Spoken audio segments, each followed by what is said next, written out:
بسم اللہ الرحمن الرحیم۔ السلام علیکم دوستو، ایسے ہی سچے اور دلچسپ واقعات سننے کے لیے ہمارے چینل کو سبسکرائب کریں۔ دوستو، اس ویڈیو کے ذریعے آج ہم حضرت سلیمان علیہ السلام اور ملکہ بلقیس کا واقعہ سنیں گے۔ اس واقعے کو سن کر آپ کا ایمان تازہ ہو جائے گا اور آپ کو کئی باتیں ایسی معلوم ہوں گی جو آپ نے پہلے نہیں سنی تھیں، اس لیے اس ویڈیو کو بنا اسکپ کیے لاسٹ تک دیکھیں۔ آج سے ہزاروں سال پہلے عرب کے دکنی علاقوں میں یمن کے آس پاس ایک شہر آباد تھا جو سبا کے نام سے جانا جاتا تھا، اور اس شہر میں رہنے والے لوگ قوم سبا کے نام سے جانے جاتے تھے۔ یہ قوم نہایت ہی خوشحال تھی، چاروں طرف ہریالی اور لہلہاتی فصلیں موجود تھی، اور یہ قوم بہت ہی دولت مند تھی، لیکن یہ قوم شرک میں مبتلا تھی اور سورج کی پوجا کیا کرتی تھی۔ جب وہاں کے بادشاہ شرجیل بن مالک کی موت ہوئی تو اس کی بیٹی بلقیس نے سلطنت کی باغ ڈور سنبھالی۔ کئی لوگوں کا کہنا ہے کہ بلقیس کے والدین میں سے ایک جنات تھے، لیکن اس کی کوئی واضح دلیل موجود نہیں ہے۔ بلقیس ایک بہت ہی قابل عورت تھی اور اس نے تقریباً 9 سال تک بڑی ہی خوبصورتی کے ساتھ حکومت کی۔ دنیا کے بہترین علاقوں میں جو تجارت ہوا کرتی تھی وہ سب قوم سبا کے ہاتھ میں تھی۔ یہی وجہ تھی کہ یہ قوم بہت ہی دولت مند تھی، لیکن یہ وہ زمانہ تھا جب مشرق سے لے کر مغرب تک ایک عظیم اور طاقتور بادشاہ کی حکومت اور جاہ و جلال کا ڈنکا بجتا تھا۔ تاریخ میں اس بادشاہ کو سلیمان ابن داؤد کے نام سے جانا جاتا ہے۔ حضرت سلیمان علیہ السلام کی حکومت دنیا کے بیشتر ممالک میں پھیلی ہوئی تھی، اور آپ کی حکومت کا دارالخلافہ یروشلم شہر تھا۔ اللہ تعالیٰ نے حضرت سلیمان علیہ السلام کو انسان تو انسان، ہوا، پانی، جنات، چرند پرند سب پر حکومت عطا فرمائی تھی۔ ایک دن کی بات ہے، حضرت سلیمان علیہ السلام کا دربار لگا ہوا تھا۔ سبھی انسان، جانور، پرندے اور جنات دربار میں موجود تھے، لیکن ایک پرندہ جس کا نام ہدہد ہے وہ دربار میں موجود نہیں تھا۔ دوستو، ویسے تو سبھی پرندے حضرت سلیمان علیہ السلام کا حکم مانتے تھے، لیکن ہدہد حضرت سلیمان علیہ السلام کا سب سے زیادہ خدمت کرنے والا پرندہ تھا۔ حضرت سلیمان علیہ السلام کو جب پتا چلا کہ ہدہد دربار میں حاضر نہیں ہے تو حضرت سلیمان علیہ السلام بہت ناراض ہوئے اور فرمایا کہ اگر ہدہد نے اپنی غیر حاضری کی کوئی ٹھوس وجہ نہ بتائی تو میں اسے سزا دوں گا۔ کچھ دیر کے بعد ہدہد دربار میں حاضر ہوا۔ حضرت سلیمان علیہ السلام نے ہدہد سے پوچھا، تم کہاں غائب تھے؟ ہدہد نے بڑے ہی احترام کے ساتھ جواب دیا، اے اللہ کی پیارے نبی، میں آج اڑتے اڑتے ایک ایسے ملک پہنچ گیا جہاں کے لوگوں کو شرک میں مبتلا پایا۔ میں نے آج ایک ایسی سلطنت دیکھی جہاں ایک ملکہ حکومت کرتی ہے جسے وہ بلقیس کہہ کر پکارتے ہیں، اور وہاں کے رہنے والے لوگ سورج اور چاند کو خدا مانتے ہیں اور اس کی عبادت کرتے ہیں، اور بلقیس ایک بہت بڑے تخت پر بیٹھ کر حکومت کرتی ہے۔ اس کے تخت میں قیمتی ہیرے جواہرات اور لال جڑے ہوئے ہیں، اور اس کے پاس تمام عیش و آرام کی چیزیں موجود ہیں۔ حضرت سلیمان علیہ السلام نے فرمایا، اگر تمہاری بات سچ ہے تو اس ملکہ تک میرا ایک خط پہنچاؤ تاکہ وہ شرک سے باز آ جائے، اور خط پہنچانے کے بعد وہاں بیٹھ کر تم یہ دیکھو کہ وہ کیا کرتی ہے، میری بات کو مانتی ہے یا نظر انداز کر دیتی ہے، اور پھر واپس آ کر مجھے ساری خبر دینا۔ حضرت سلیمان علیہ السلام نے ملکہ بلقیس کے نام ایک خط لکھا جو کچھ اس طرح سے تھا، شروع اللہ کے نام سے جو بڑا مہربان اور رحم فرمانے والا ہے۔ یہ عزت اور احترام والا خط سلیمان ابن داؤد کی طرف سے ملکہ بلقیس کے لیے ہے، جو ہدایت کی پیروی کرے اس کے لیے سلامتی ہے۔ مجھ سے جنگ کی خواہش نہ کرو بلکہ میری فرما بردار ہو جاؤ۔ دراصل یہ خط ملکہ سبا اور اس کی قوم کے لیے دعوت اسلام تھی۔ دوستو، قرآن شریف میں اس کا ذکر ہے کہ حضرت سلیمان علیہ السلام نے ہدہد سے فرمایا، یہ خط لے کر جاؤ اور ملکہ بلقیس کے پاس اس خط کو گرا دو۔ حضرت سلیمان علیہ السلام کے حکم کے مطابق ہدہد وہ خط لے کر گیا اور ملکہ بلقیس کی گود میں اس خط کو گرا دیا۔ جب ملکہ بلقیس نے خط کو دیکھا تو اس نے اپنے سبھی درباریوں کو جمع کیا اور اس خط کو پڑھا۔ خط کو پڑھنے کے بعد اس نے کہا، اے لوگو، مجھے یہ خط خود کو اللہ کے نبی کہنے والے حضرت سلیمان علیہ السلام کی طرف سے آیا ہے، اور انہوں نے اس خط میں ہمیں اپنے دین کو قبول کرنے کی دعوت دی ہے۔ خط کو سنا کر ملکہ بلقیس نے اپنے درباریوں اور سرداروں سے مشورہ لیا۔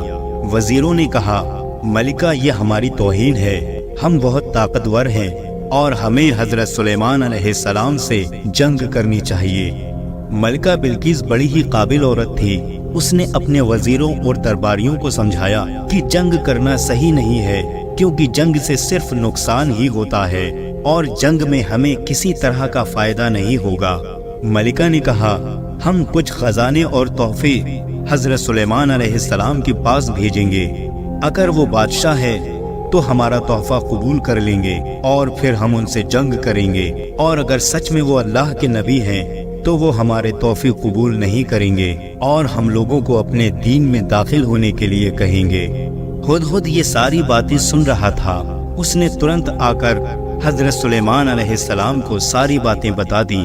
حضرت سلیمان علیہ السلام نے جنات کو حکم دیا کہ شہر میں داخل ہونے والے راستوں پر سونے چاندی کی اینٹوں کا فرش بچھا دیا جائے اور راستے کے دونوں طرف سونے چاندی کے عجیب قسم کے جانور کھڑے کر دیے جائیں۔ سلطنت کی تمام کرسیوں کو سونے کا بنا دیا جائے اور دربار کو ہیرے جواہرات سے سجا دیا جائے۔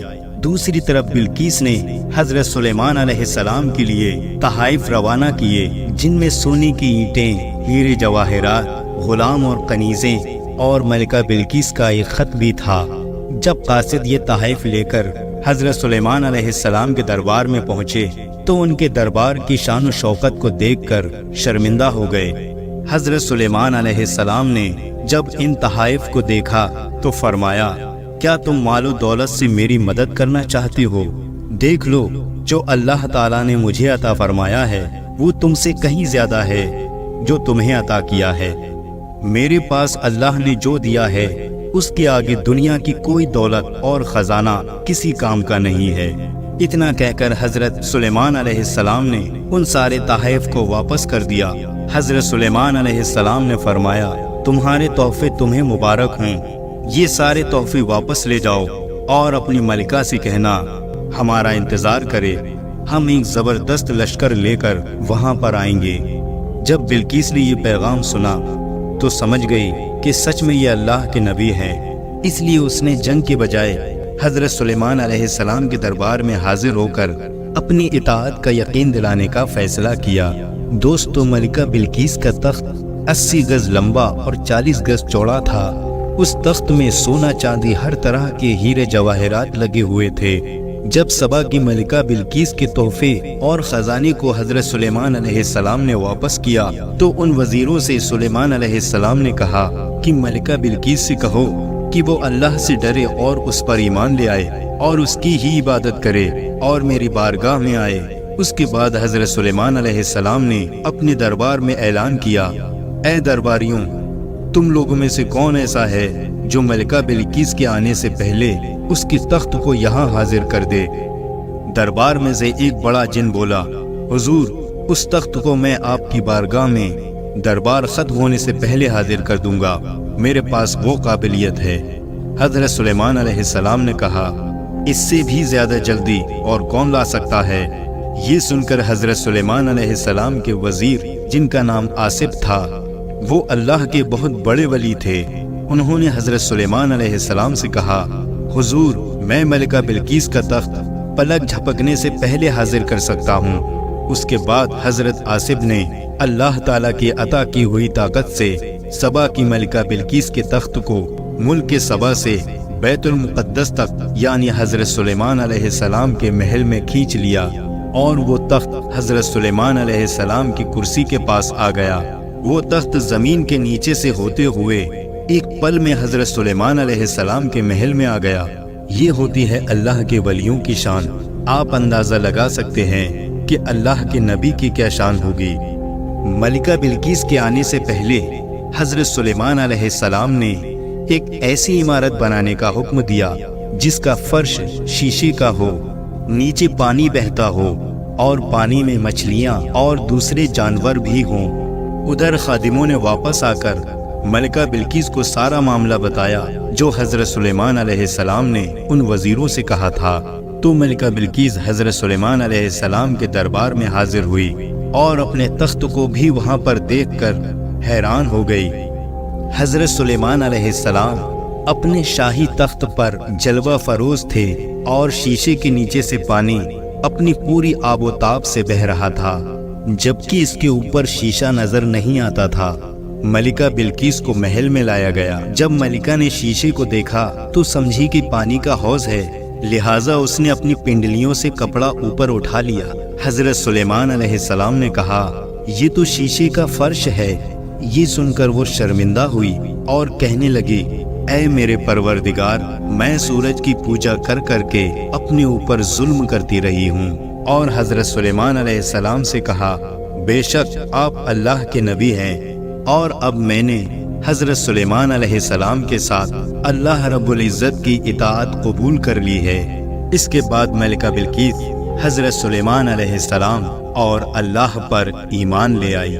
لہٰذا یہ بالکل ظاہر ہو چکا ہے کہ جس طرح سے ملکہ شیشے کے صحن کو پانی کی لہریں مارنے والا حوض سمجھ بیٹھی تھی، اسی طرح سے اس نے اور اس کی قوم نے سورج کی چمک اور دھمک کو دیکھ کر اسے اپنا معبود اور خدا بنا لیا تھا۔ لہٰذا اسے اپنی غلطی پر نہایت ہی شرمندگی محسوس ہوئی اور وہ حضرت سلیمان علیہ السلام اور اللہ پر ایمان لے آئی۔ تو دوستو، یہ تھا واقعہ